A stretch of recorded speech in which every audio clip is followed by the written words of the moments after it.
various social media for our particular station. We'd like very much for you to invite your friends and family who are not here to watch online. They can do so at cleveland19.com. And so make sure you do that, okay? And we're going to get started in just a little bit. We're about 1 minute away. So if you could, please silence your phones and make yourselves comfy. And again, we very much appreciate your being here this evening. Oh, by the way, for those of you who do not know, my name is Harry Boomer of 19 News. 30 seconds, okay. Being counted down.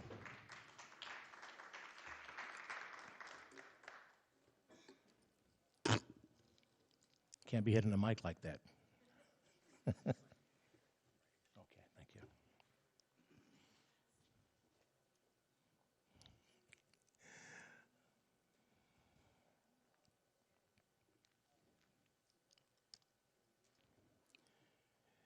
Once again, ladies and gentlemen, thank you so very much for meeting us here and being here with us at the historic Karamu House.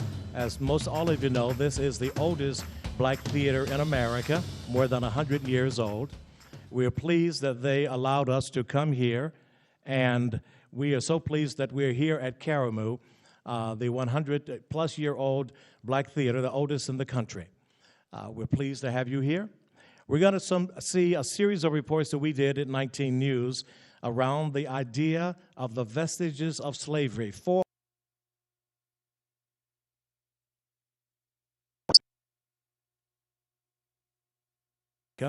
And that kicked off the slave trade in America.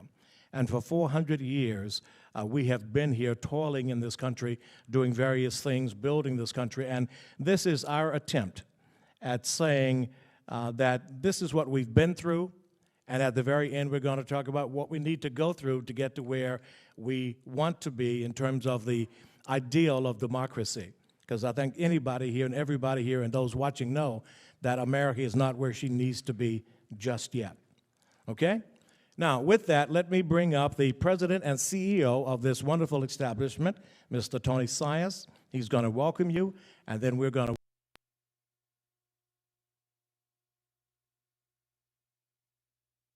Sias.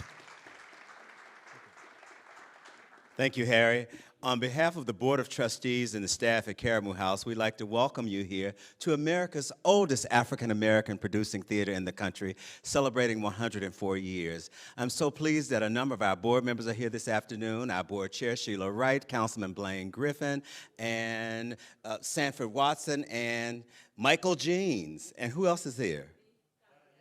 And Donna Dabbs is in the theater. So G-Cuff in the house. So we're so pleased that our board members showed up here today.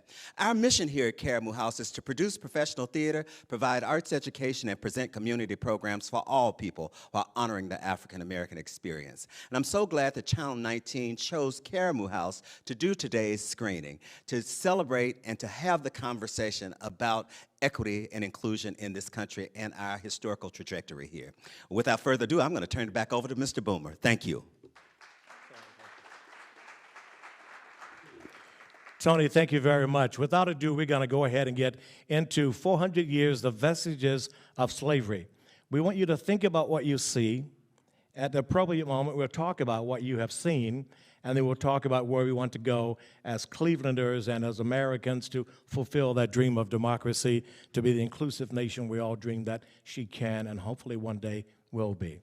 So with that, will you please go ahead and roll 400 years, the vestiges of slavery in Cleveland.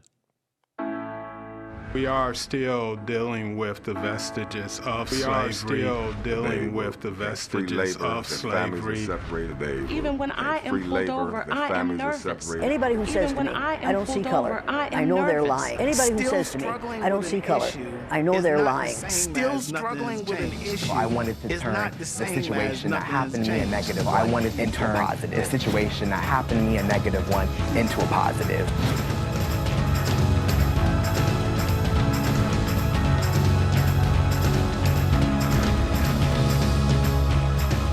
19 News sets out to see how 400 400 years 19 later, News sets out the to vestiges see of slavery how still 400 exist years in later, Cleveland. the vestiges of slavery still exist in Cleveland. You'll hear words including You'll also hear slavery, the words racism, truth, resilience, white supremacy, and hope. You'll also hear Black the people words should watch truth, this series resilience, because it will and help hope. us understand why we think and act the way we do and how race still plays a major role in our lives.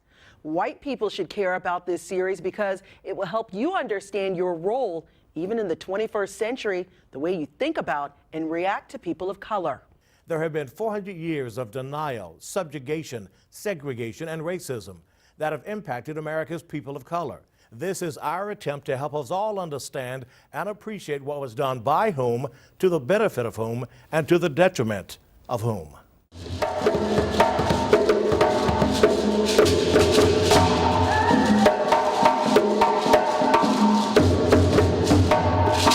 This country's history is complicated. In 1619, the first Africans came to the eastern shores of America. Some say they were enslaved. Others say they were indentured servants. Either way, there is no arguing that an estimated 400,000 Africans endured a life of captivity in North America. Many slaves fled the southern states, headed north for a life of hope. While many in their quest for freedom made their way to Canada, some first came through Ohio. These freedom seekers made their way to Cleveland along the Underground Railroad. Incredible individuals, black and white, risked their lives to help people to freedom. And here were people who had, almost nothing and risked everything for freedom. And that's just so inspiring.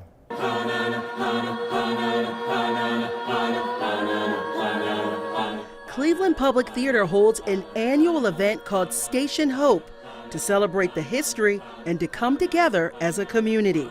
Having a woman who grew up in this neighborhood, a white woman who grew up in this neighborhood, having a 10-minute conversation with a girl who lives in Lakeview Terrace Estates, just a couple blocks north of us here, who performed on stage here, and seeing connections being made for both of them about each other's lives. That kind of bridge building is really what this event's all about.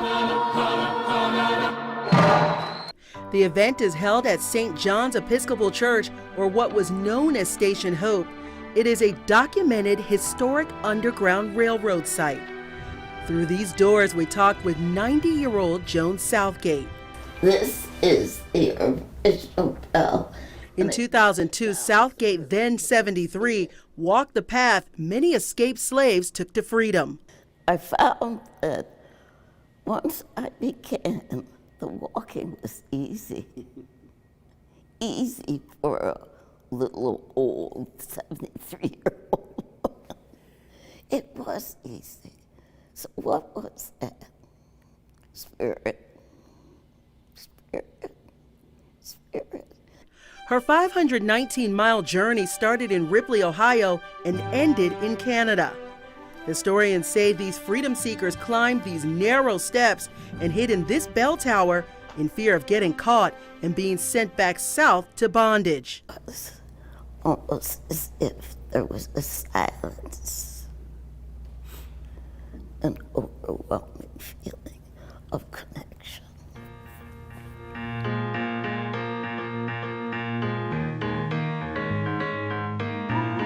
We are still dealing with the vestiges of slavery. Dr. Ronnie Dunn, a professor of urban studies at Cleveland State University, led the way for an entire year of events commemorating 1619. This was important for Cleveland and the community. To look at the history, but look at strategies and solutions to remedying these vestiges of structural racism that are still with us.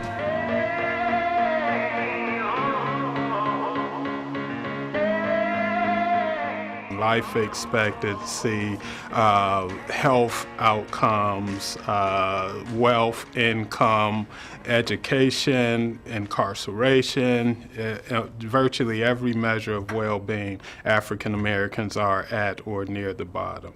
Many experts we talk with outlined what they see as the vestiges of slavery. White supremacy. Judge Michael Nelson, Cleveland Municipal Court. So for the vast majority of this country's history, we have lived subservient to white supremacy, white people.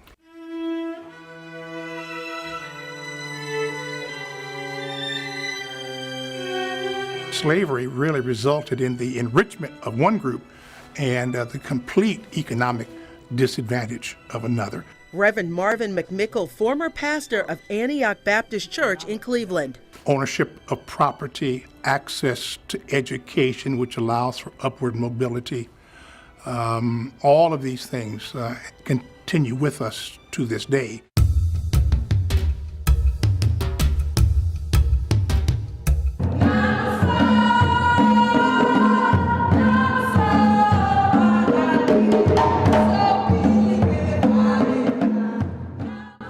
Some would say the news headlines in Cleveland, Ohio are notorious. Authorities say Sowell is a serial killer and have charged him with 11 murders. 12-year-old Tamir Rice died today, shot yesterday by a Cleveland police officer. And there's no question that they're disturbing and for many traumatic. It's nice to see the people come out and support these things and stuff, but what's going to happen tomorrow? Many in the Black community are suffering from undiagnosed symptoms, including PTSD, toxic stress, environmental racism, and unresolved trauma. It took us 400 years to get to this point.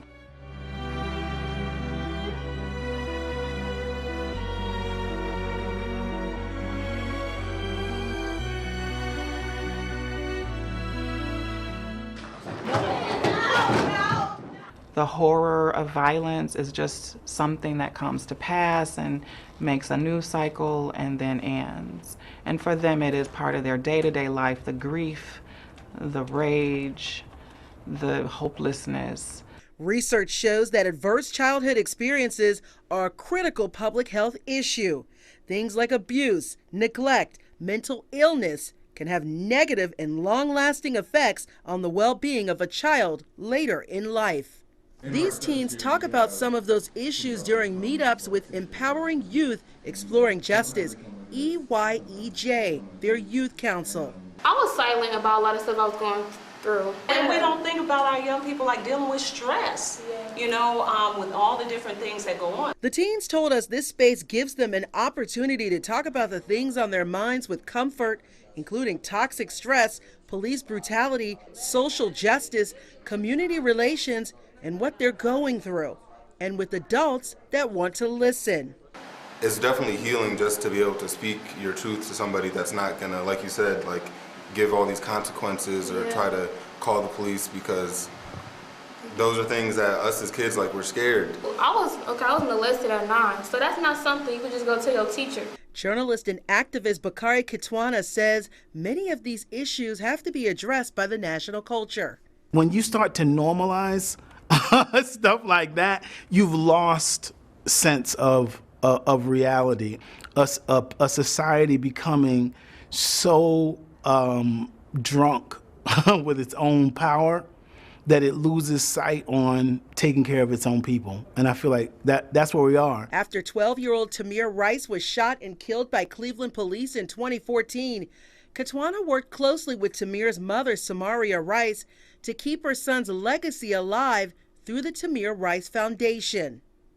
How do you have a society in which a young boy playing in a park can be killed and there is really no resolution, or people think the resolution is give his family some money, but yet we still have the conditions that persist that will allow for children like this to be killed again and people to be killed again and no one to be held accountable. Licensed social worker Rashid Grimes says we can all be traumatized from seeing so many images of horrible and dangerous conditions, especially for people who look like yourself. She says adults need to set aside technology and monitor media to protect the children. We don't have a larger uproar and sense of responsibility from the broader community when 4 young people are found murdered.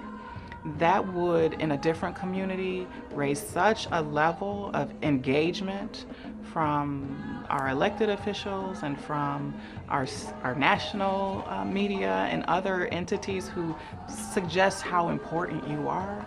Because, you know, pain shared is pain lessened.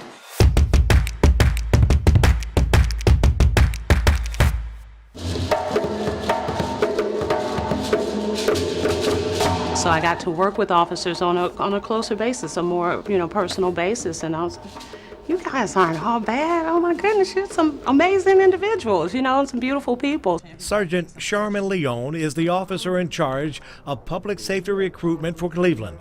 As she advanced in her police career, she had to face another, more sinister reality: racism. It's heartbreaking. Of course, I've seen it. She ran into a culture that shocked and disturbed her, often hidden behind the blue shield: racism.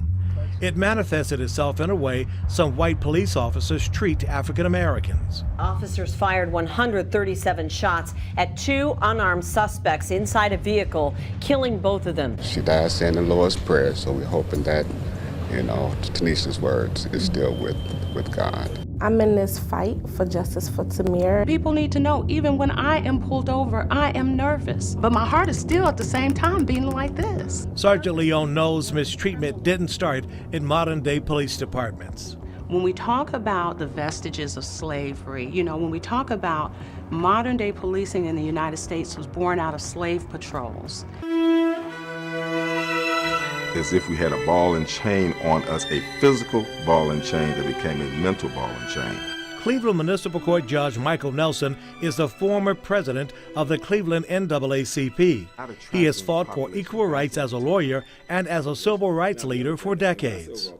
To the extent that even after slavery ended, there were those of us who were more comfortable living under the rule of white Americans as opposed to us taking advantage of the opportunity that we had to be free.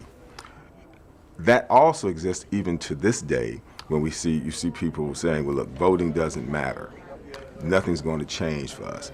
Even after nearly 250 years of slavery, ways were created to keep blacks in the South under the thumb of white landowners. De facto slavery by another name, Jim Crow.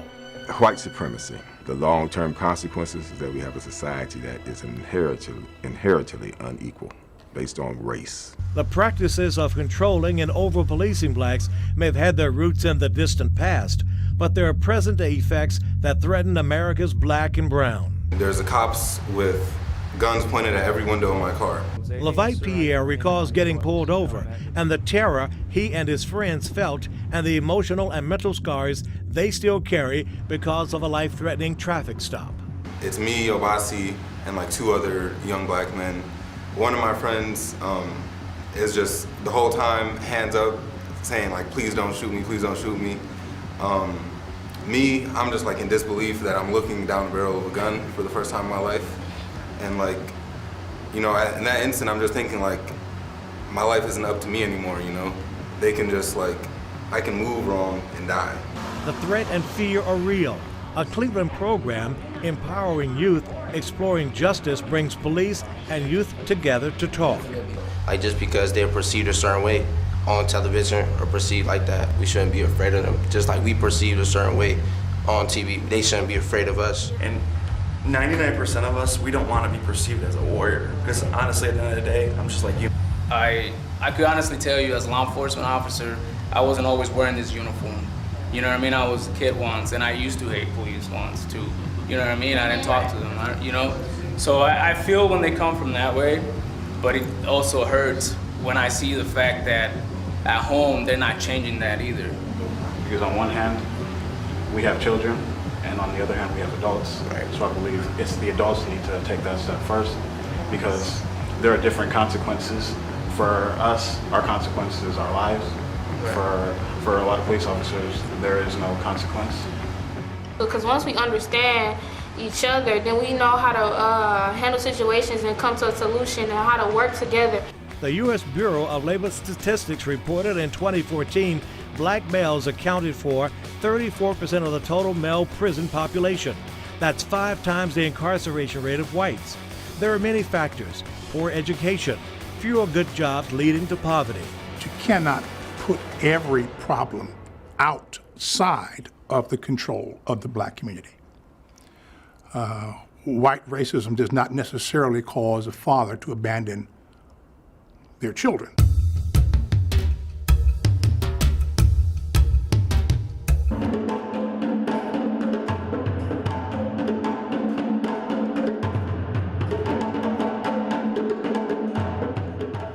Tierra Tiara Sargent graduated almost 6 years ago, but she'll never forget experiences in the classroom that shaped her views of race and inequality. When I was in elementary school, I was called an Oreo. I was in high school, I was one of the only black students in my AP or IB classes. Tiara went to Shaker Heights Schools, a diverse community with a proud history of integration and acceptance. But she says they can do better. So being that student, I wanted to help or come back and help and support other minority students. And also she's now an advisor for SCORE, the student group on race relations, with about 300 students of all backgrounds. So these students are able to take the conversations that we're having to the dinner table and talk to their parents about that. And their parents might have a light bulb that goes off, and they might do something in their communities. Students like Isaac Weiss meet every week and talk to students in 4th grade and up throughout the school year. I think what's opened my eyes the most is the way in which people can change.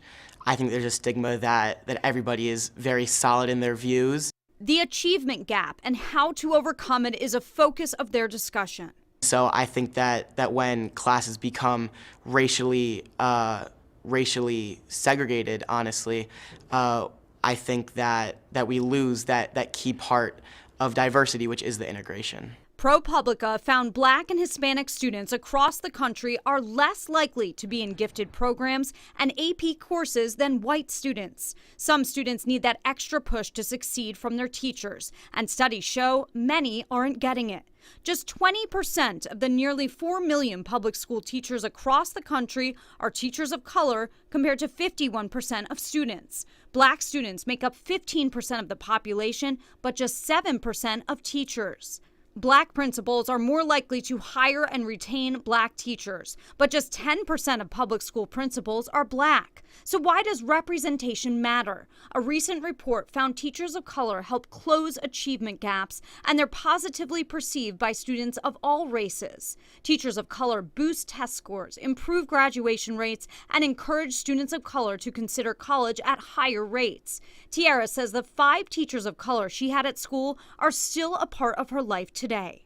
The education system was created by white educators. So what we are teaching our teachers might not fit every student, and especially minority students. So really taking a step further and educating yourself on diversity and inclusion and different tactics of how you can reach minority students. This is not their mission.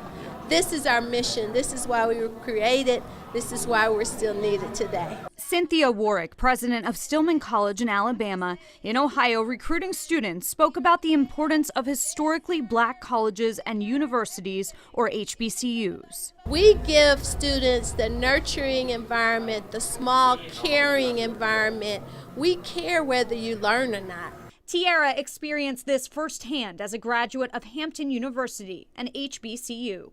You just feel like someone cares about you and you can really talk to. Like, there's one barrier that's removed from that relationship. David Glassner, the new superintendent of Shaker Heights Schools, wants to change the issues in his district. We want to make sure that once we hire candidates that they also want to stay in Shaker, especially candidates of color, teacher candidates of color, administrators, and other staff and faculty. They're focusing on recruitment and retention. Glassner says they've seen some gains. They've also tried to reach students in other ways. We want to make sure that our curriculum is diverse and it represents opportunities for students to see themselves and to understand their potential in our society.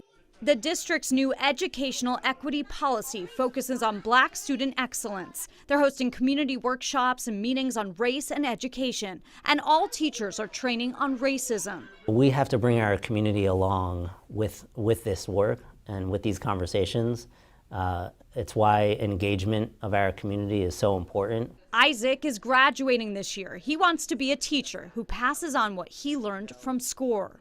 I think for a teacher to be able to start the conversation and to create that safe space and to express to students that it's okay to have these tough conversations. And Tiara has this hope for the future of Black students' education. The educators are not colorblind to students, however, that we are able to see that every student has something excellent within them and that we push them to excel to their greatest potential and level.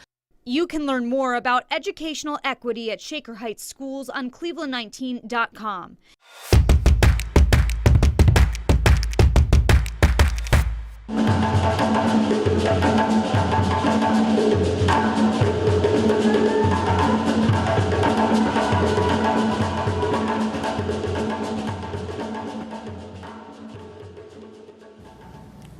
If you white folks want to be treated the way blacks are in this society, stand. Nobody's standing here. That says very plainly that you know what's happening. You know you don't want it for you. I want to know why you're so willing to accept it or to allow it to happen for others.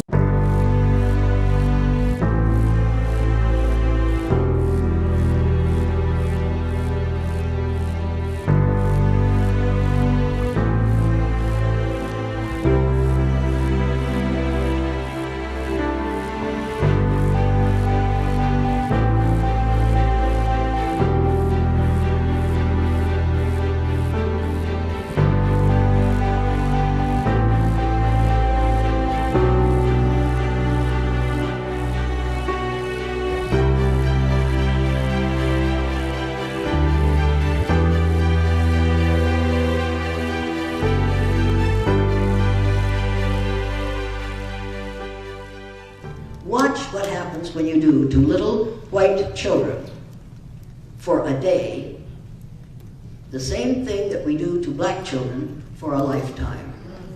Watch and see how these little white children respond to being treated unfairly on the basis of a physical characteristic over which they have absolutely no control. I thought I wasn't a racist because I said I wasn't.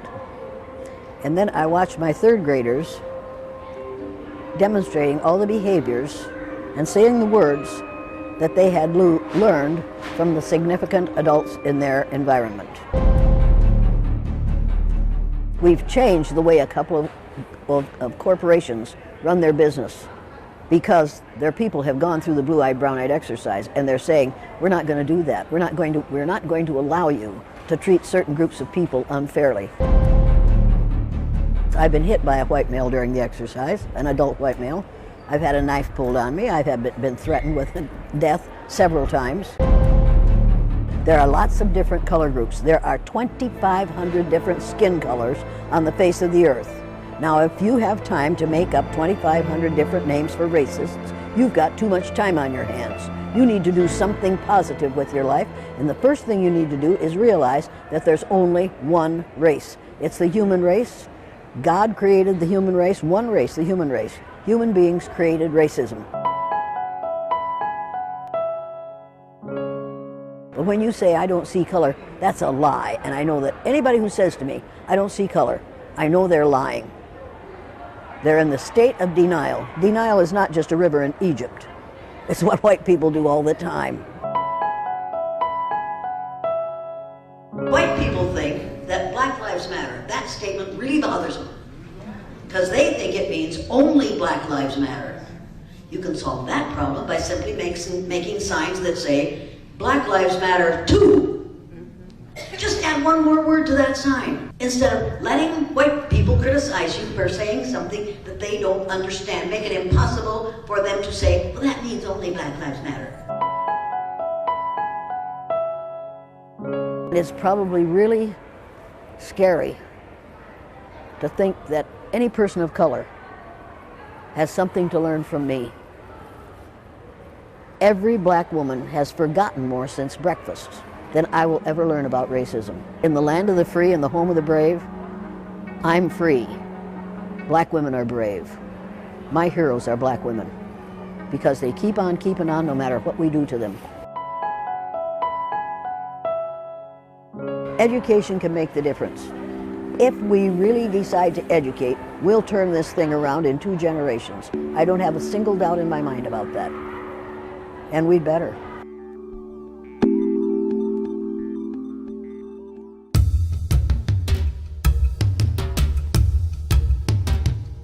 For African Americans, the church represents so much more than just religion.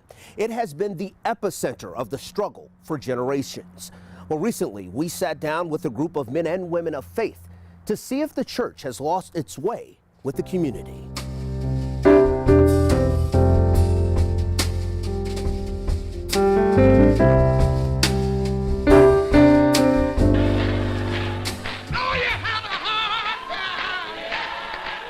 The African American Church has sustained the moral, spiritual, and even survival process of the African American community. This does not mean that the church has been perfect and on point at every step of the way. With God, all things are possible. When the world told us we were nobody, particularly for our men, when the world said that they were nobody, that they didn't have a title, that they were boy, the church said, you're somebody. The idea was we're not going to be second-class citizens in the church because there were positions they could not hold, things they could not own or do in larger white church settings. I met Dr. King as a student at Morehouse College, where he had attended. So you could not attend Morehouse without becoming acquainted with the King family. So when I met him, it was an obligation, it was a calling. This was never the majority of people who were doing this. 90% of the black pastors in that convention sat out the civil rights movement.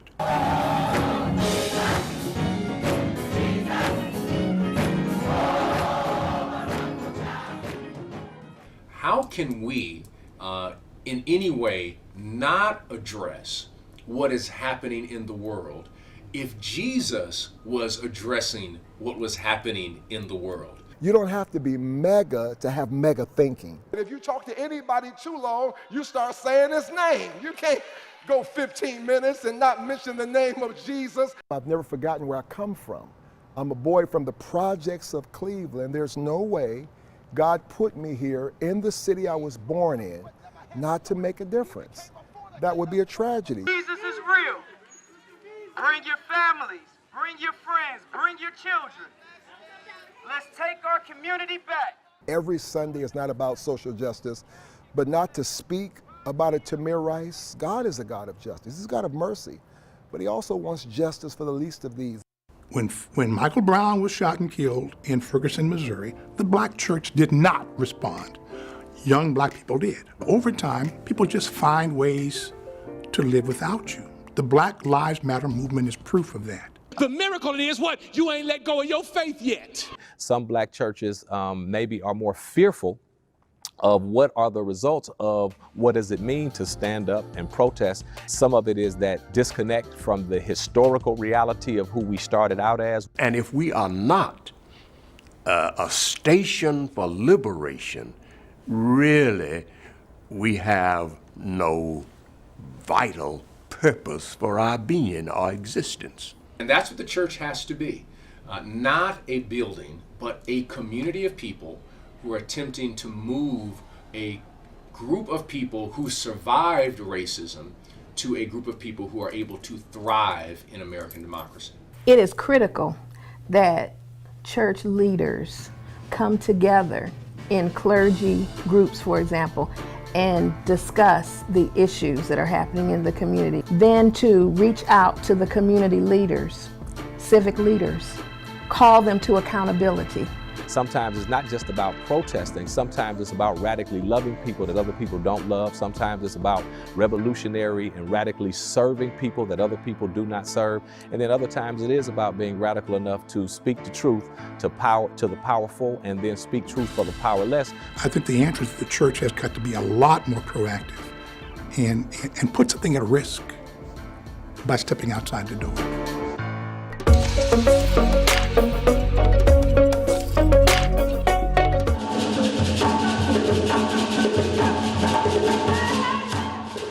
Down your bucket where you are. The philosophy, simple, making the most of your current situation. A message of hope not lost on 14-year-old Genoa Lee. Well, the racial bullying incident that happened to me, it was very traumatic for me and very, very upsetting. Genoa is biracial. He had to be homeschooled after constant bullying by a fellow classmate. After a couple of investigations, his father pursued legal action, but Genoa chose to cast down his bucket. I didn't want to take that route. I wanted to turn it into a positive. And that he did. Born out of personal pain, he created his own clothing line, Urban Stereotype. And I notice in the logo you have us in there. Just talk about the significance of that. The significance about my logo is that not only does it stand for urban stereotype, it actually spells out the word us. And us is very important for not only what my brand is trying to do, but what it's trying to accomplish, you know, bringing all of us together. Quite a fashion statement. The teen once singled out at school now uses his talent to promote unity. He has turned his negative racial bullying situation into a positive business model. Once you tie the tie, you're gonna get you a job and you're gonna be the boss. And then I can get an application and I can work for you. Stanley Gordon, wearing the bow tie, and Sam Long developed a plan to inspire the next generation based off of this philosophy. Along with personal struggles growing up in Cleveland. I've been pulled over, before, harassed by several cops and, just the way people perceive us. So that's why we started Let's Tie the Knot, to teach young men how to become gentlemen. Let's Tie the Knot, a metaphor for bridging the gap between kids and adults in the African American community. Over the years, the organization has donated cleats I'll take $1.50 to local high school football teams. Make sure y'all come out tomorrow. Given book bags to students, even dressed as Santa, passing out toys to children of single mothers, a deed that has special meaning to Stanley. I used to be in foster care, and when I was younger, I remember my foster mom taking us to a center, and it was a guy who looked just like me, and he was giving out toys.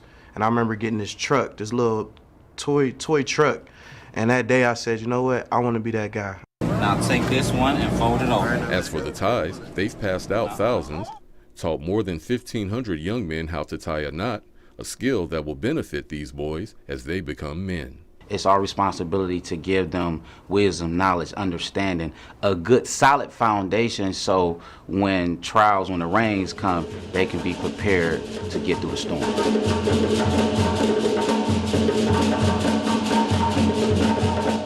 If a picture is worth 1,000 words, the work of these 5 artists speaks volumes about their reality.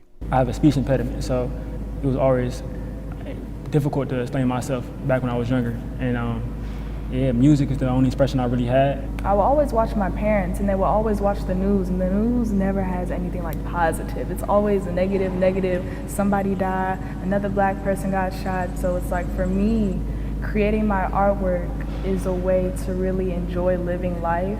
Another local organization offering hope, Shooting Without Bullets. The metaphor here, artists use cameras as creative tools, not weapons.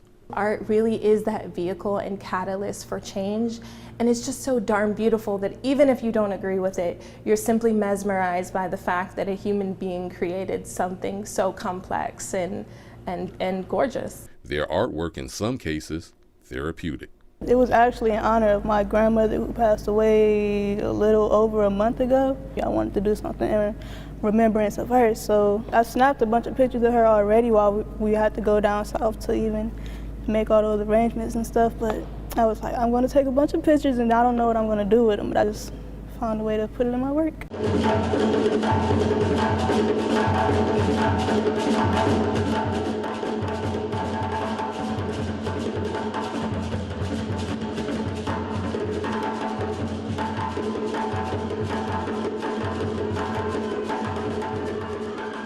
During Black History Month, you've been watching our series on 400 years of vestiges of slavery in Cleveland. We've sat down with educators, law enforcement, clergy, journalists, social workers, and students to talk about these important issues, including race, education, trauma, policing, and spirituality. The question now is, where do we go from here?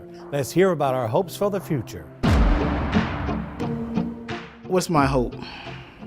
That's a good question. My hope for Black America is that we understand the importance of reinvesting our youth and teaching entrepreneurship, giving them those hands-on skills to be able to take ownership and control of their own destiny.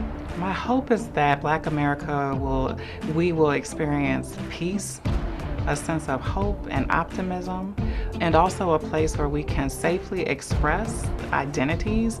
We have to realize that we are a special people, and one of the things that we can do in the midst of a lot of that's going on with us today is to change our mindset. My hope for Black America is to continue to realize how beautiful and powerful we are.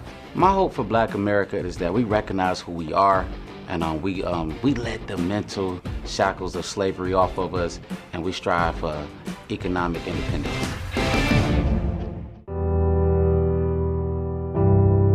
My hope is a Black America where we all thrive, truly where the color of your skin or your socioeconomic status, the neighborhood you're born into, doesn't dictate what your destiny is. My hope for Black America is that the Black church, the African American church, will always be the prophetic voice. Prophetic simply meaning a tradition that is concerned about the vulnerable. My hope for Black America is that Black America will recognize that it is a gift from God, that our community, we are not 3/5 of a person, that we never forget who we are, and that the Black church would sustain what Dr. King and many others tried to stop. So there's hope for the future, because they are going to be in the majority in the future. We have to pray that they don't want to treat us the way we have treated them. We've survived. We've survived some tremendous odds. And that in and of itself gives me hope that we will be successful. My hope for us would be, how are we using our creativity, our ingenuity, our resources to build up the Black community? Because we have, I think, everything that we need.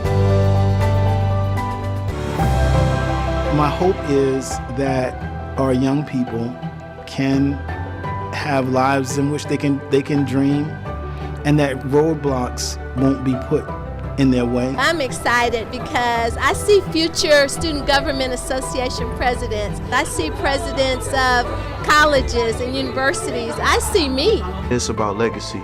And I think it's going to start with somebody like me and someone else who look like me, and we're going to just continue to build every single day. We will not succumb to the stereotypes and the rhetoric that we are unable to do, that we are less than.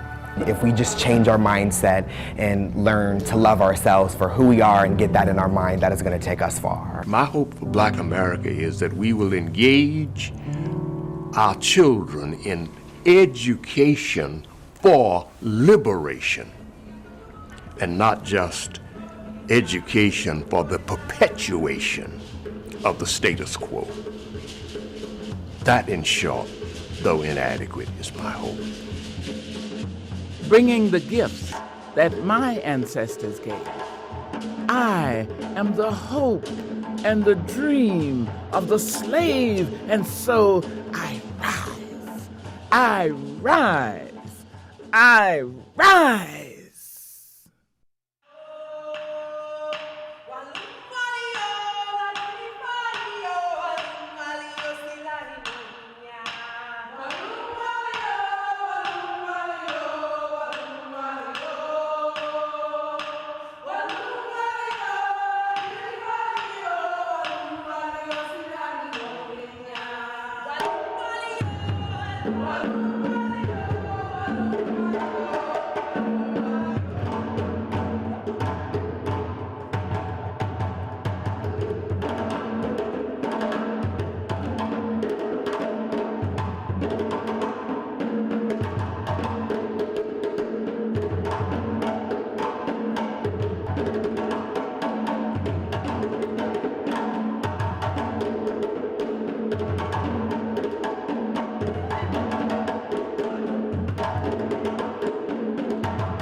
Thank you so very much for that. We hope that you enjoyed that you learned some from that, and that we will all be moved to make America the country that she purports to be.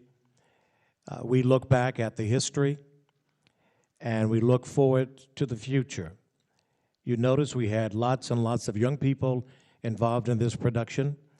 That is because we often say our children are our future.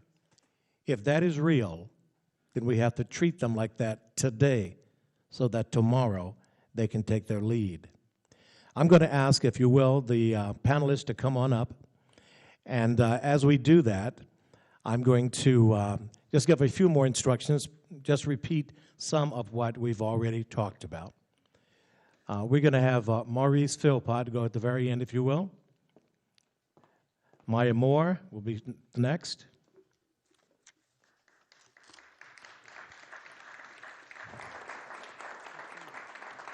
Reverend Christine Smith.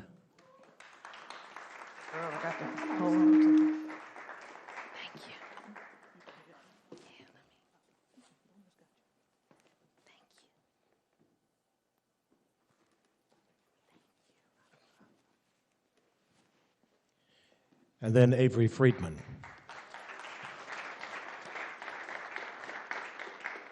Now, you were given, when you came in, a card that looks like this. You were also given an index card. If you have a question or comment in regards to what you have seen and what you're about to hear in response to what we're going to be doing, please jot your question down or your comment. And our CEO New Yorker is going to come up and read those questions, ask those questions, and read those comments. I would ask that you print, please. Okay? Because some people write very expressively and beautifully, and then some people have a hard time reading that expression. Thank you for that. Now, let me just introduce our panelists. At my very far left, Maurice Philpott. He's part of the collective called Shooting Without Bullets, which is a group of students who use their voices through art to change society. Maurice Philpott, also known as Los P, turns his music into messages addressing issues from lead poisoning to gun violence. He hails from the Cleveland Buckeye neighborhood. He is an alumni of MC Squared STEM High School and is pursuing an Associate of Arts degree at Tri-C. Ladies and gentlemen, Mr. Maurice Philpott. Next to him is Maya Moore, founder and executive director of EYEJ, Empowering Youth, Exploring Justice. Her group of students were prominently featured in this series. The group partners students with community members to bridge the gap and help solve issues in the city. If you will, Ms. Moore.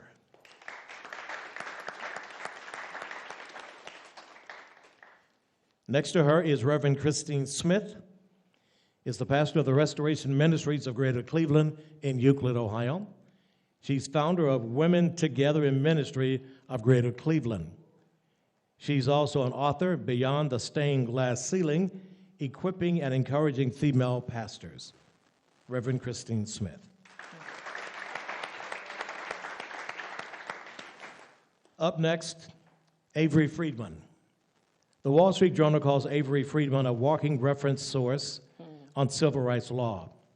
He has been recognized in Time, the New York Times, USA Today as a nationally distinguished civil rights lawyer and law professor. The NAACP has called him a true freedom fighter and an artist in the courtroom. For 19 years, Avery has been seen on CNN. That's why he looks familiar to everybody.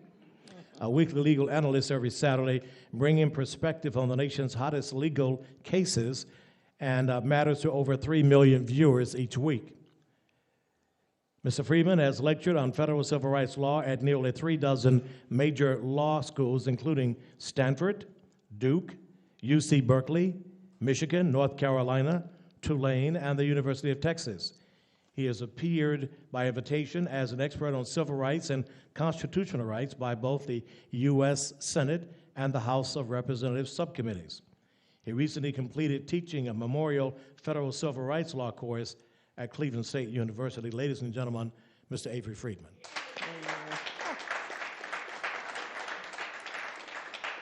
There's more, but I'll let him tell you more about who he is. First of all, let me just thank all of you for being here and for you to be here to be a part of this occasion. It is important that Cleveland and America address these issues. You know, the vestiges of slavery is one of those things I think that, or just slavery in particular, one of those issues that Americans and America has talked around just a little bit. We haven't gotten deep into the subject on a public level. And until it has been said, America deals with its, some call it the original sin. I think it's probably the second sin, because America did do genocide to the indigenous people on the planet, on this continent. But until America deals with that sin, America will not be the promised land that so many of us look at. And because we have so many young people involved in this effort, I want to start with them, if you don't mind. Las P, if you don't mind, just sort of give us your impression of watching this 42 minutes and 19 seconds of effort by Channel 19 and all the people who worked on it. And then we'll ask, Maya, if you do the same thing, we'll come down the line, and then we will ask you some very specific questions. So, if you will, sir. Honestly, it makes me feel, what's the first word that comes to mind? It makes me feel amazed that this can be portrayed as a positive act. There's a lot of negative things that goes on in society, as you all know, and a lot of negative things that's shown on the society and public level. So for us to be coming together and viewing something positive, it means a lot to me personally. And I have even seen friends on the news who passed away in the past and different acts of crime, people I knew. So to see something positive for our culture, and it's just, it gives me goosebumps. Like, this is finally changing for once. And yeah. All right. Ms. Moore. Sure. When I saw it, first of all, I thought that everybody should watch it. It's extremely important. You know, and of course, I'm proud of the youth. You know, EYJ is all about amplifying youth voices for those that are silent and for them to speak up and, you know, share some of their stories and tell some of their truths. I think sometimes adults will only listen to youth these days. So I think it's very powerful, and I think it's very courageous of them to share some very, you know, personal experiences on camera. So I'm proud of them. Thank you. Reverend Smith. I agree with everything that has been said already. The young people are amazing. I was particularly taken by the young man who had experienced bullying, and he made a decision that he wouldn't go one route, but that he would go the route to turn that which was negative into a positive thing. And I think that is something that we all can learn from. So the young people are doing a great job leading the way. Excellent. Mr. Friedman, Avery. I think the old people in the video did pretty well, too. I can't find the words to acknowledge the power of this beautiful production And yet, the very people that need to see this aren't here. And when we talk about liberation, which was so much of the theme of this magnificent production, the idea that out there, outside the doors of Karamu, hate proliferates, perhaps more than ever. And I think what we need to understand is that we can never, ever tolerate the sort of moments in history that we have seen. And I must say right now, and I need to say this, we are in the presence of greatness. From a young man who had to endure the iron-fisted terrorism of segregation and racism, and coming to our town and ultimately being inducted in the International Civil Rights Hall of Fame. Ladies and gentlemen, Reverend Dr. E. Theophilus Cavanis is with us tonight.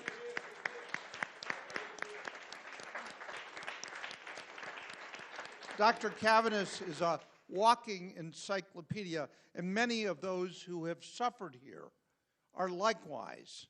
So I think the question of the vestiges of slavery becomes, how do we take this message and convey it to the very people that need this education so that they can understand and we can achieve the dream that this production seeks to aspire to? Thank you for that. And I will let you know and everybody else know that those who are not here do have the opportunity to watch what is happening here by going to cleveland19.com. We sent that out, and they know to watch. Hopefully, they've been motivated enough to do that. Because we know that beyond these walls, there is a different world that we all have to contend with. And if we are going to thrive in this America, we have to make sure this America lives up to its ideals of democracy. And in order to do that, we have to understand who we are, where we came from, that most of the people in this room did not start as slaves, that our people that were slaves didn't start as slaves. There were freed men and women and artisans and craftspeople and kings and queens, and we can't let our young people or anybody else forget that we may have been made slaves in America, but we came to America with the kind of skills that Booker T. Washington talked about when he says, cast down your buckets where you are. That's what that young man decided to do. He cast down his bucket, and he's making his own way and making a statement in so doing. Reverend Smith, talk to me a little bit more about the aspects of the vestiges of slavery. I know that could be an all-encompassing big term, but in your brain, break that down for us. What does that mean to you when you hear that? When I hear the term the vestiges of slavery, I am thinking about all of the ramifications, what happened to us when we were stripped, taken away from our homeland, stripped of our language, stripped of our family, stripped of all the things that we were acquainted with, and separated and made to be so much less than what we are. And so some of the vestiges of slavery, in my opinion, are those ghosts, you might say the long shadow of slavery that we are still fighting today. And when I think about one of the major things that has impacted us, our young people, not only our young people, but generations, is the achievement gap. The achievement gap, when we think about the schools and how schools have been set up in such a way that some are inferior because they are placed in a cycle, a quandary of having fewer resources, of having overcrowded classrooms, of having in neighborhoods where they're drug infested and bullying and this sort of thing. And children are not given the opportunity to learn and to become all that they could become, to reach their highest potential. They're truncated. Starting at the 3rd grade, that it's already decided they're not going to make it. And so prisons being built based upon the failure of reading tests. So the achievement gap, and I don't want to go on and on, but the achievement gap is something that I think needs to be thoroughly discussed, investigated, and dealt with if we really want to change the trajectory of the generations. Thank you for that. One of the things that I think about when I think about the vestiges of slavery, I remember having a conversation not so very long ago with a young lady who is a waitress at my favorite eating place. And somebody walked in and she had really nice looking hair. And she goes, "You have beautiful hair. I wish I had hair like yours. You've got that good hair." And I said to her, when she got a minute, I said, "Can I have some more coffee and would you please sit down?" I said, "If you have hair," and I don't have much on my head, but if you have hair, it's good hair. There are different textures of hair. And there is a rage going in the country right now around hair and hairstyles and by whose standard of beauty should one aspire. And then there's another one that I think about that almost everybody in this room will have heard. It's something like this, and I may be misquoting it slightly, but here it is. If you're white, you're all right. If you're yellow, you're mellow. If you're brown, stick around. If you're black, get back. How many of you have heard that before? Something, every hand in the place is up almost. To me, there is that vestige there that impacts on a person's thinking and actions. And Avery, I see you picked up the microphone, so you can go for it. I have to tell you, it's more than a vestige. Some of you may remember here in Cleveland a chain of hair cutting service. Put a coupon out, $6 to come in to get your hair cut. And a young African-American woman went, had a coupon. This is the real thing. It's not vestiges. Still happens. And she goes in and is told, well, to cut your hair, it's going to be $12. Why? Because, well, it's your hair. And it strikes me that we carry back to what Dr. King said one day before his assassination. And he said, morality can't be legislated, but behavior can be regulated. Judicial decrees may not change the heart, but they can restrain the heartless. So those vestiges, which we would hope are only vestiges, are alive and well in Cleveland today.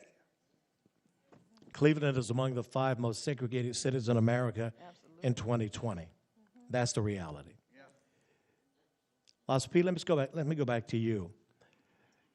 Can you think of an incident in your lifetime or that of a family or friend that you've seen something that has happened to you or those in your circle that makes you a little queasy about how you've been treated, and do you consider that to be a vestige of slavery? Yes, I can, to start off. It's been in numerous occasions where I've been in interactions with different people who didn't take kindly of my skin color, or me being a black male in general. I have been slammed by a cop before. I have been interrogated by a cop before, put in cuffs wrongfully before, and just before they even knew me before. Specifically, it's just been a lot of different times. And the way it made me feel was very uncomfortable. And that ignited the spark for me to really pursue something else to do, to put that message out there that this is not right.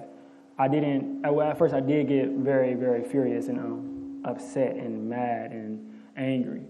But that just fueled more flame into putting something positive out there as in music, as in art, as in working with different programs like I'm involved in right now, and telling people that we're all people. But yeah, it gets real deep. Like, I feel it right now a lot.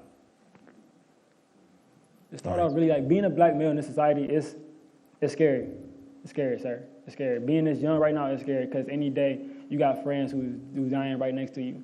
I could see my friend be sitting right next to me right now, and I wake up tomorrow, he's gone. Just like that. Like, that's our reality.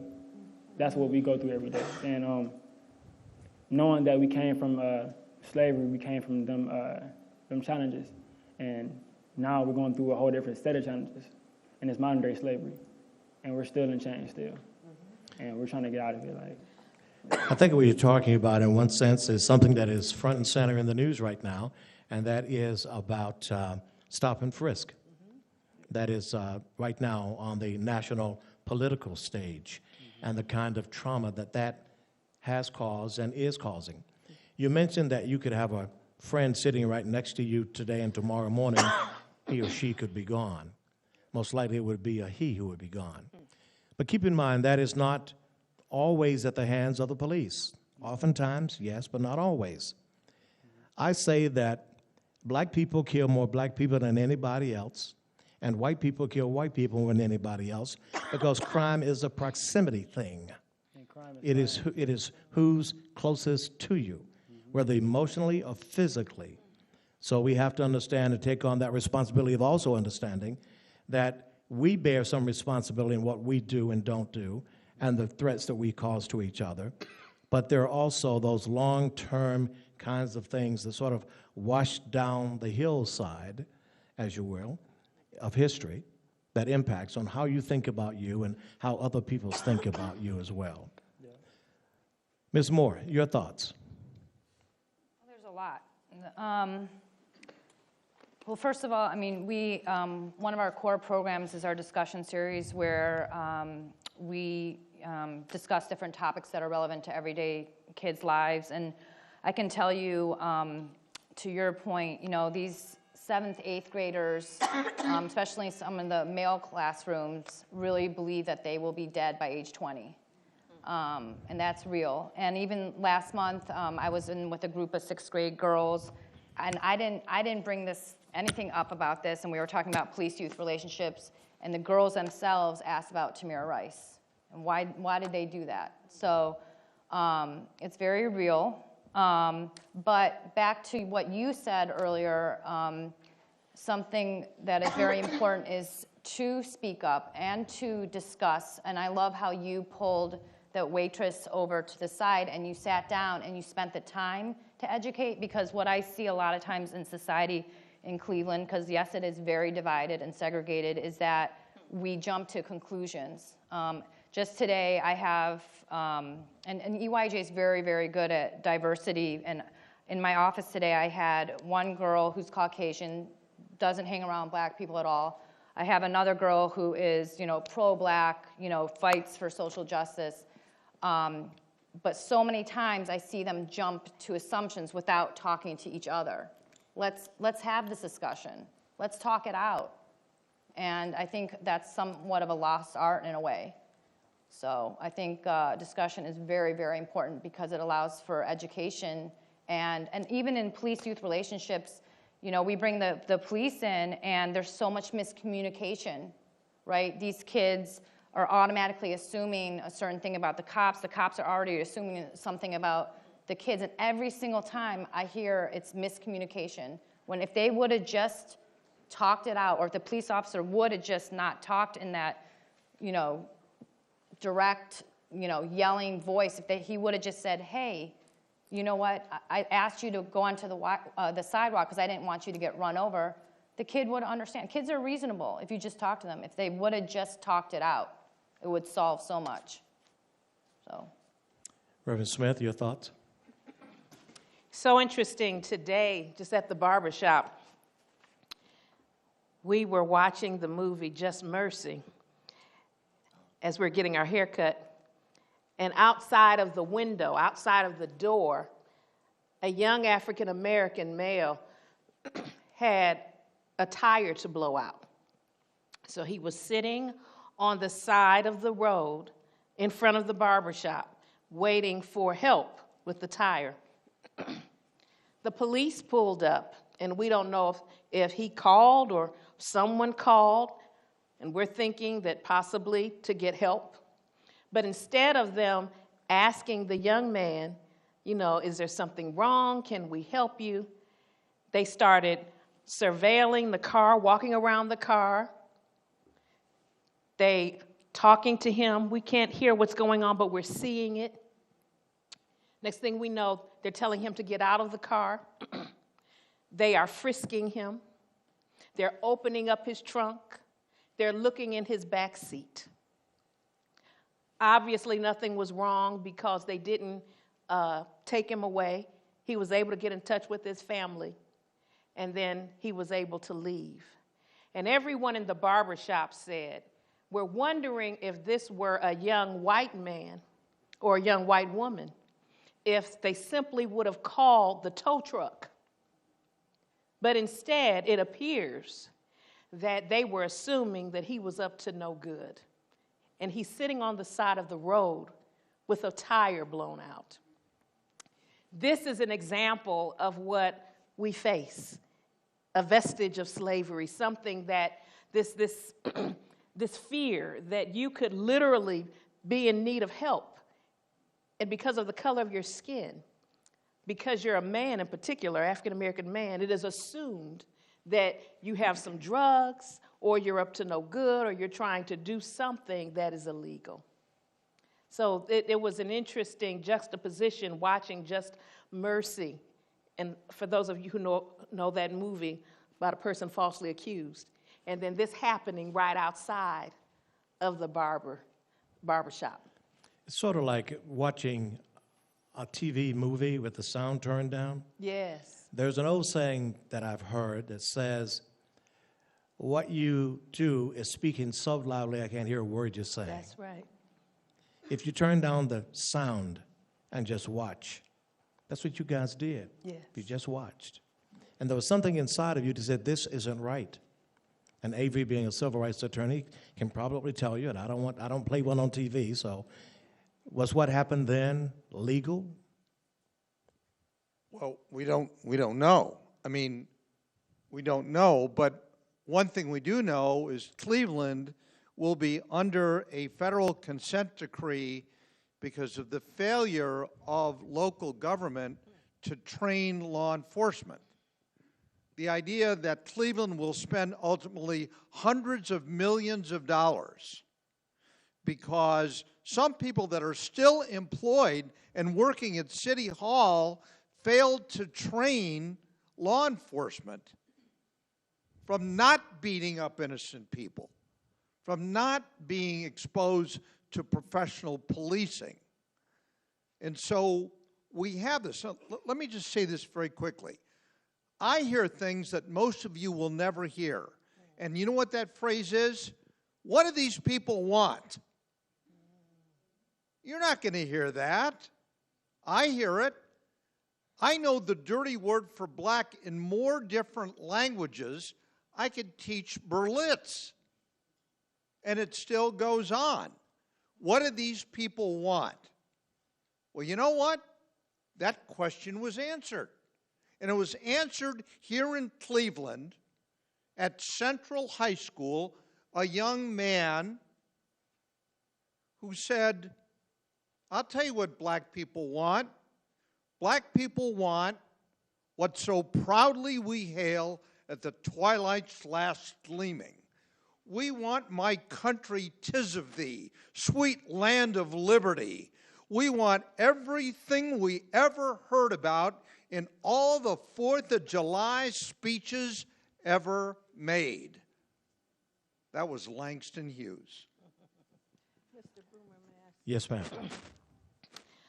I also want to say that I participate in a clergy group called Faith in the City. And periodically we have breakfasts, and we are trying to bridge this gap between the police and the community. And it was interesting, the police chief graciously came in and met with us, and he said something that struck me. He said that when there is any type of incident and the media comes, the police chief said that the media asked the question, was this white on white crime? Was this black on black crime? Was this black on white crime? And he said, if they respond, this is white on white crime, that the media pack up and leave. The police chief said that. So I remember growing up, my father would ask the question, my mother and father would be in the kitchen, and the news would be on. And they'd begin to talk about what happened on the news, the crime. And the first question they would ask, is this a black person or a white person? And we'd say, well, it's a black person. And my dad would say, well, of course, because if it was a white person, it wouldn't be on the news. Well, we're seeing a little bit more now, but we see so much of the picture is painted that all crimes are committed by African American people, in particular African American men. And so people are acculturated to be fearful, to think that we are the ones who commit so much crime and make the society as bad as it is. The police chief went on to say something else. He says, statistically, the vast majority of the crimes were committed by white men, but the impression is given through media that it was they are committed by black men. I won't dispute much of what you said, but I can say this. I've been in broadcasting 48 years, 30 of them in television news, and I've never seen what that police officer, that police chief said. It may happen, but I've never seen it. And you guys know that I'm everywhere. Amen. All right? Just so that media has its faults, no doubt about it.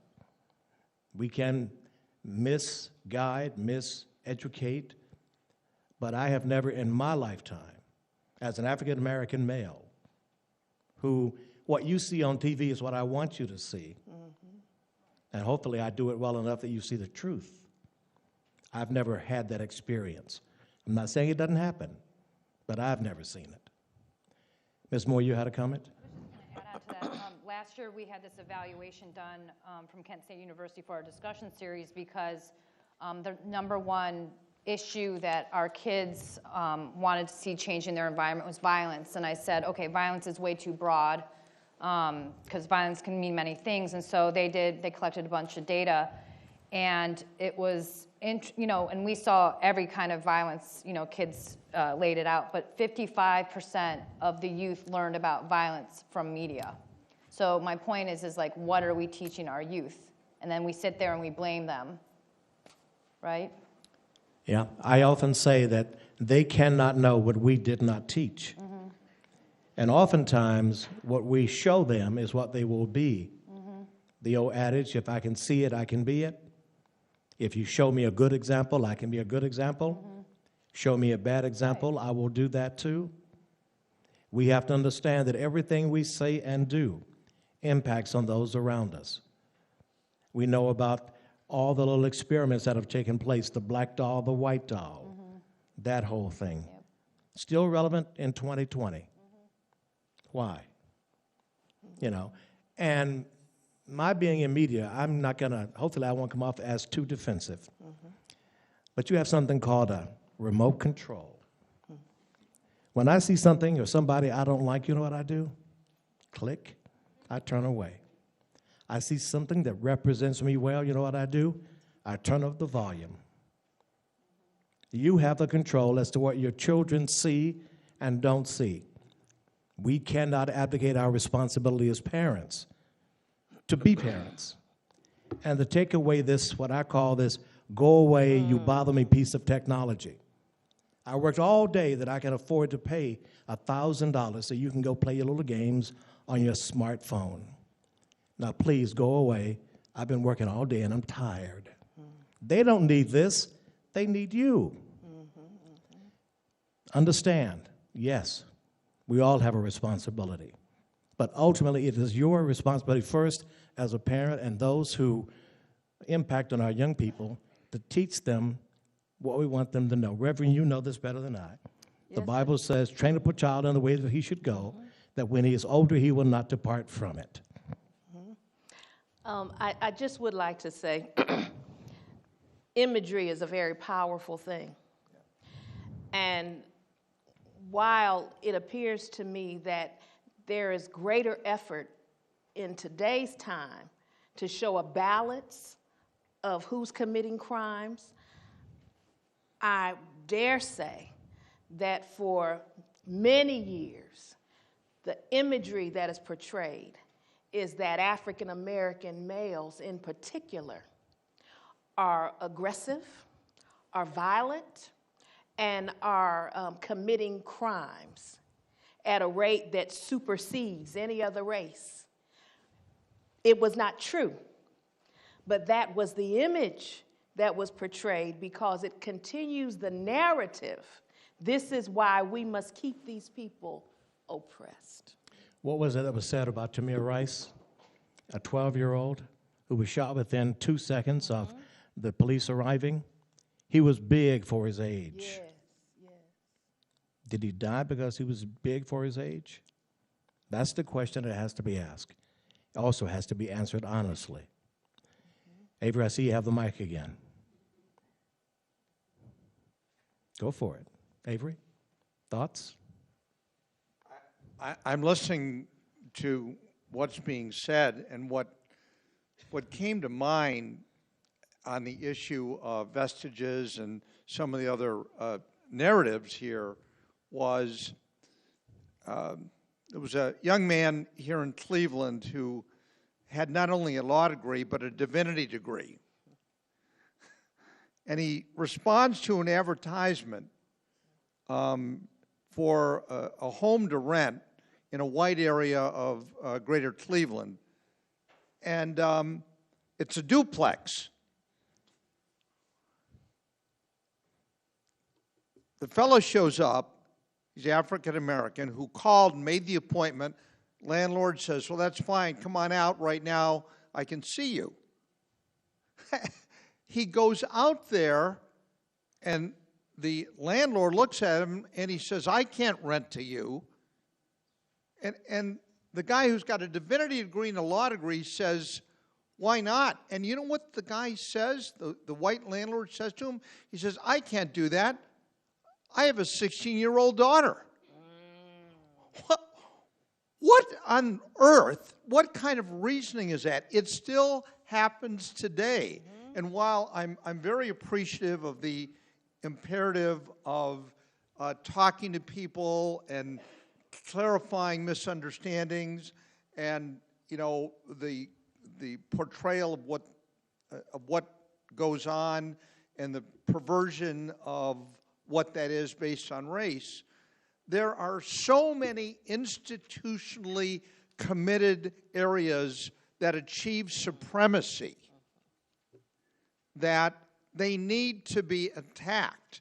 This is a very broad approach to dealing with issues of race. And I think it's great to try to change attitudes. I let the ministers like Dr. Cavanaugh do that. I gave up on that. I changed behavior. And the objective is to make it so economically disadvantageous to practice racism that they don't do it. If you don't cost them money, they're going to continue to keep your children, your daughters, and your sons out of opportunities that are there for those who were born white. And so in the absence of tough law enforcement, you are not going to get rid of those vestiges. And I think it's the combination of instruction and perception media and, frankly, federal civil rights law enforcement working together to change things. Because as many of, and I know some of the faces here, there isn't anyone that I see here that hasn't suffered that indignity of and that humiliation because of what color they are. So you will never get a break never get a break. You've got to stand up and fight back and be serious about racism. Las P, I know that you're an artist and you express yourself through your music. You also raised your hand, your thoughts. Yes, sir. I go by Los P. Los P, Yeah. forgive me. No problem, sir. I'm glad. I agree with everything that was said, everything completely. Like, we all speak on different points of view, different actions, and different life moments. And I really want to touch on the fact that be the change you want to see. We come to these meetings a lot, and these city council meetings. I've been in town meetings and city councils and met the mayor and councilmen since I was 14 years old with youth sustainability summits. And what I have always seen was we come here and we talk and we speak, but we have to really engage the fact that we have to be the change we want to see. We can sit here all day.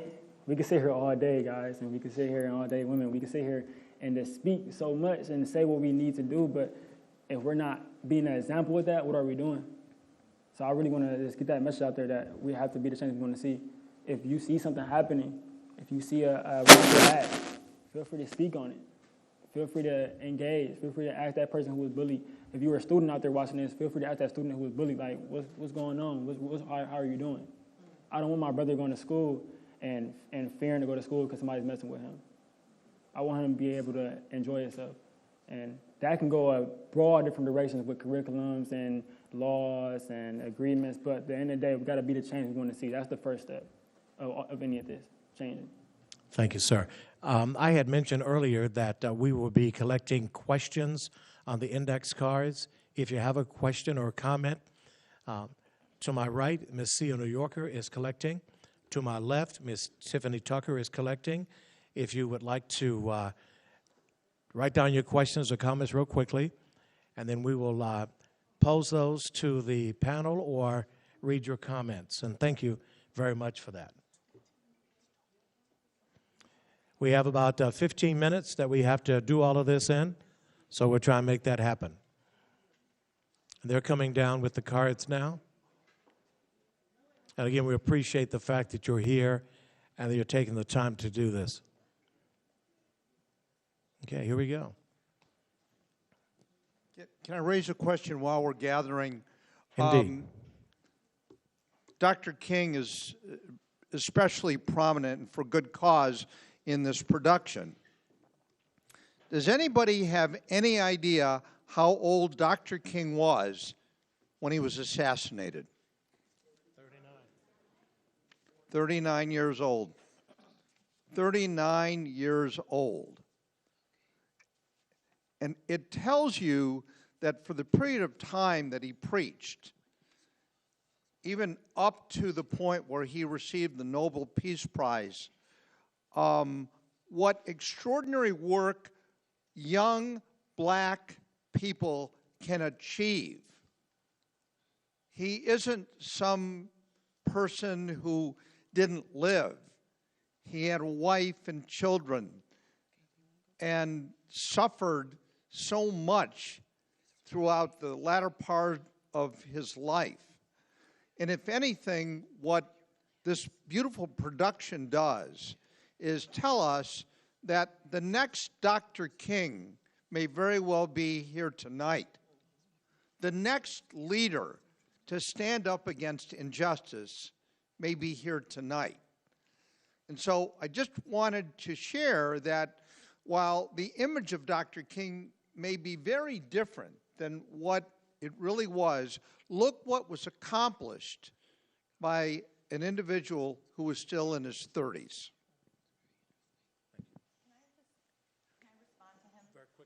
Okay, so I just want to go back because I know I talked about discussion and the power of civil discourse, which is very important, but I also am a risk taker, and I want to respond to what you said, because in the video it mentioned, you know, we need to love more, we need to educate, and we need to pray, but and I'm all about love and education brings knowledge and pray, but like how much more education do we need, right?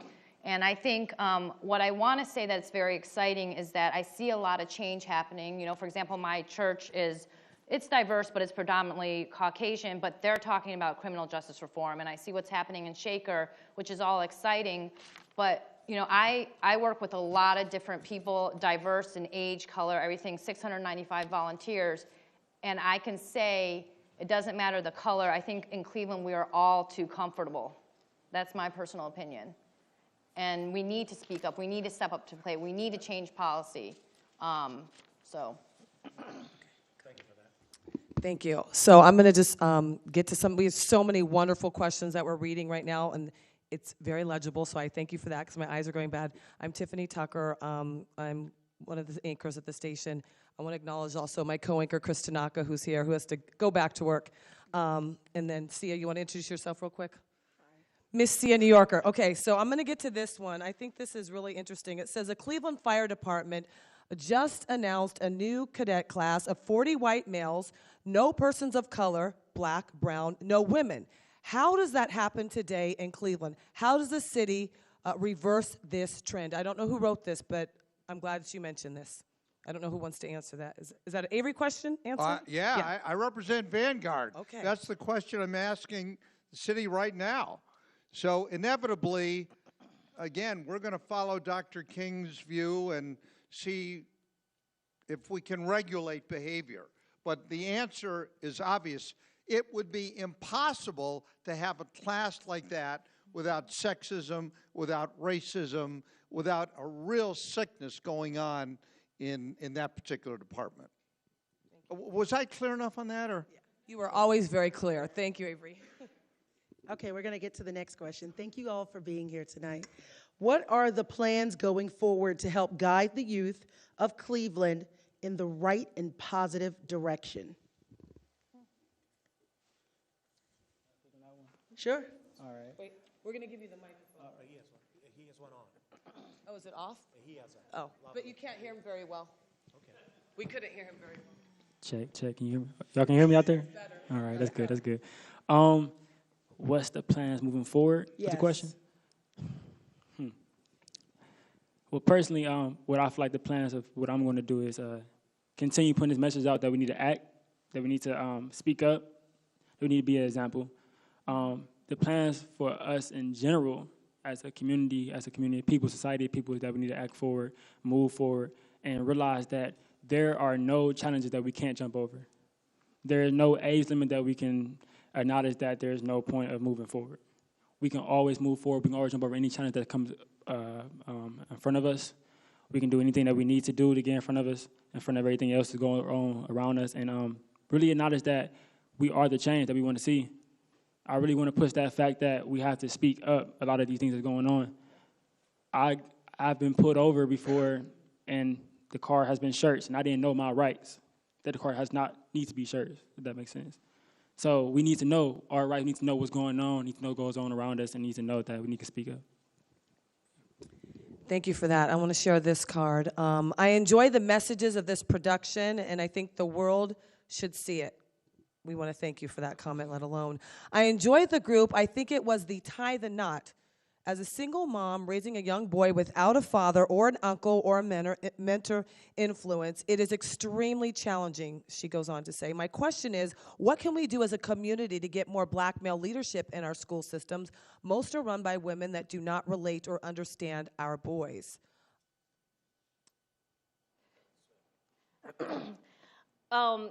I'm a part of the Shaker community, and one of the things that, and I'm also a part of this equity implementation team. This is an issue that must be addressed. In order to, we talked about imagery earlier, we need to employ more persons that our young people can look at, that look like them, that they can look up to, that they can respect. We also need to be intentional about changing systems, addressing systemic issues, addressing, as I said earlier, the achievement gap, addressing not having enough male or female African-American teachers, leaders, because when young people see themselves in the leadership and when they see that they can become these great things, it will help to lift them. Okay. Next question. How do we change the structural racism that perpetuates the vestiges without putting the onus on the parent or individual?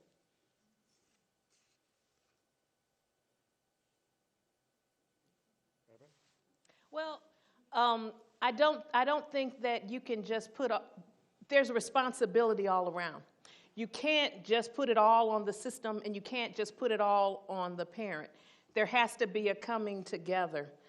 There has to be responsibility on both ends, but we don't want to get into victim blaming, because often we're dealing with, for example, you're dealing with a parent who might be single, who might be working 2, literally 3 jobs, and so they are entrusting their children to the school system because that's the cycle of poverty that they're in.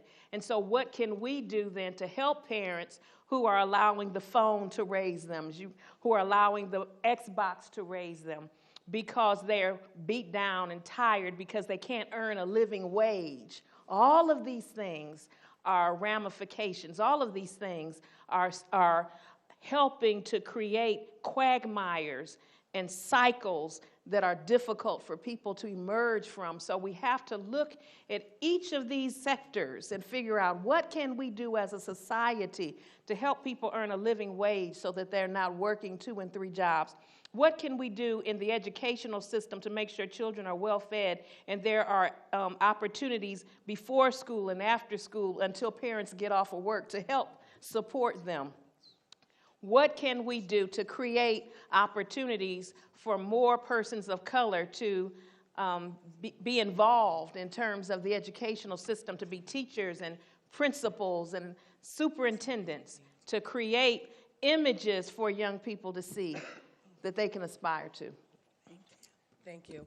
All right, and the topic, this is from Alyssa. It says, P.S. the principal is black. It says, my kid's school could do better with Black History Month. The principal and staff had a tough time bringing someone in to speak to the kids. She said it cost too much. One year, the principal and I and staff performed a skit. She says they didn't have time for that this year. What other ideas could the school do? I'm the VP of the PTA. What can I suggest? I mean, you can bring in EYJ and do our discussion series.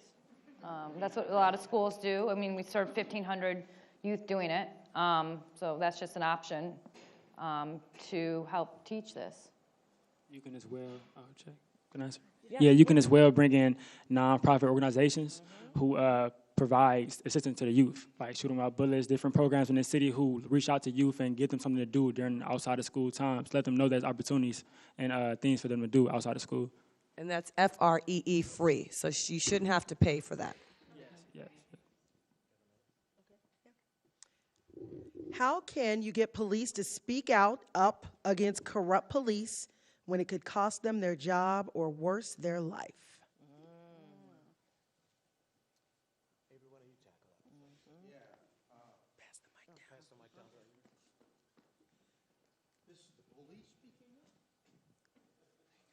Okay. Got a bit of a conflict on this. I represent the police union for good cops, not bad cops. There are anti-retaliation provisions in federal civil rights laws. The Constitution permits you to speak out without fear of retaliation by government. We prevailed in a case here in the United States District Court representing a black lieutenant who stood up against racism. And man, oh man, you should have seen that courtroom. You got, the safety director and a police chief and 6 lawyers and everything like that. They did a good job, but they lost. But it proved that if in the professional training of police, you teach them that they are permitted to stand up and not be retaliated against. That's what professional police departments are about. And the objective of the consent order, overseen by the great federal judge Solomon Oliver Jr., will remain in place until we achieve the kind of level of professionalism so that questions like that never have to be asked. That was a great question. Thank you. All right, I think we have time for a few more questions, and if I see some in this hand that I'm holding, maybe the panel can ask afterwards. I know that we have to be out at a certain time. It says, what is one truth you want to share with adults? The one truth. There's an epidemic of toxic stress, and kids are suffering. Thousands and thousands of kids are suffering. Anyone else? Listen to the youth. That's my main thing. I'm not going to say too much on that. Just listen to the youth. Let them speak. Hear them out. There's nothing more to be said. Don't lose hope. Keep hope alive. With God, all things are possible. It's tough to top that one. The truth is, aspire for liberation. Aspire to be free. Don't let someone in a position of authority push you around. I know there's jeopardy when you do that, but the ultimate freedom is basic to our American DNA.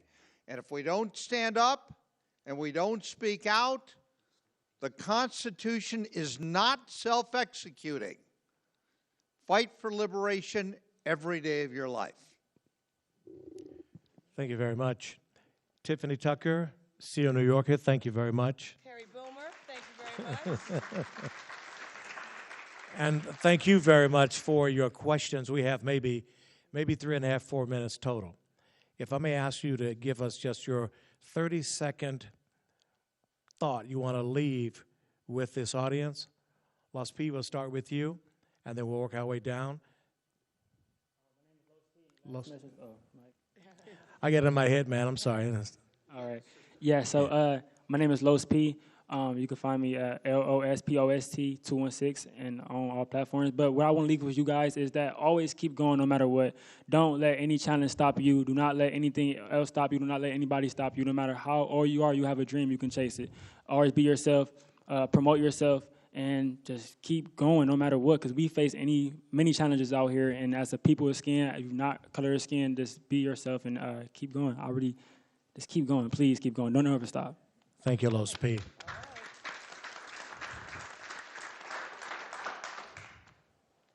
I want to say that get outside of your comfort zone.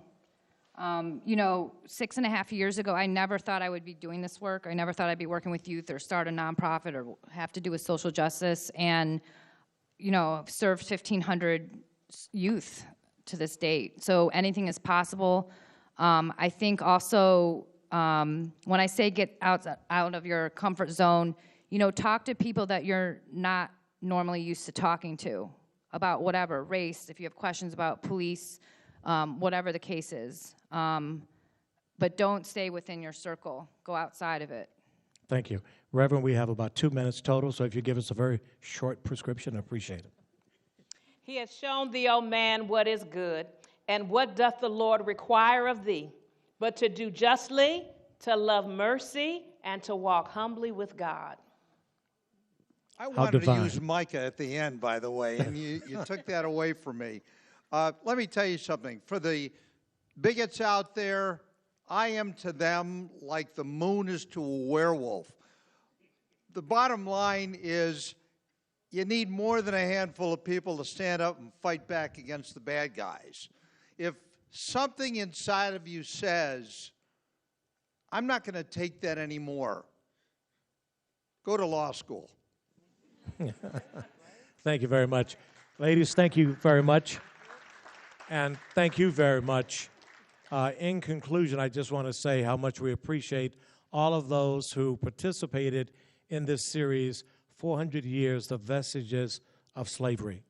As we can tell by your presence and what was said then and what the reality is now, there's much work that needs to be done.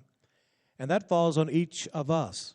We cannot depend on somebody else to do for us what we need to do for ourselves.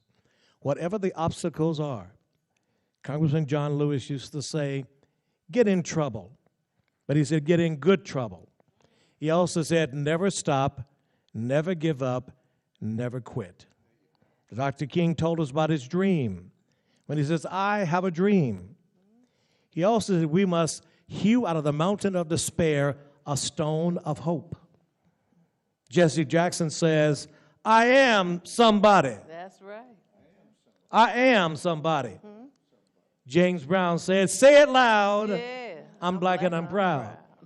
When was the last time you heard that? Amen. Anywhere. In the house, on the street, in the church. We have to remember those things that got us over. And remember this, all of us. We have climbed the rough side of the mountain. But understand this, if the mountain were smooth, we could not have climbed it. That's right. All right? That's right. So keep on climbing. You will get to the mountaintop, and all of us Americans will make it to the promised land. Amen. Avery, Reverend Smith, Ms. Moore, Los P., thank you very much. Thank you. And thank all of you. Thank you. You know my husband, Vestiges Smith Jr. He's Smitty at Fox. That's my husband. Yeah, I'll tell him. I think that's going to do it. Just want to say a good thank you to all the folks at Channel 19, no matter what you did.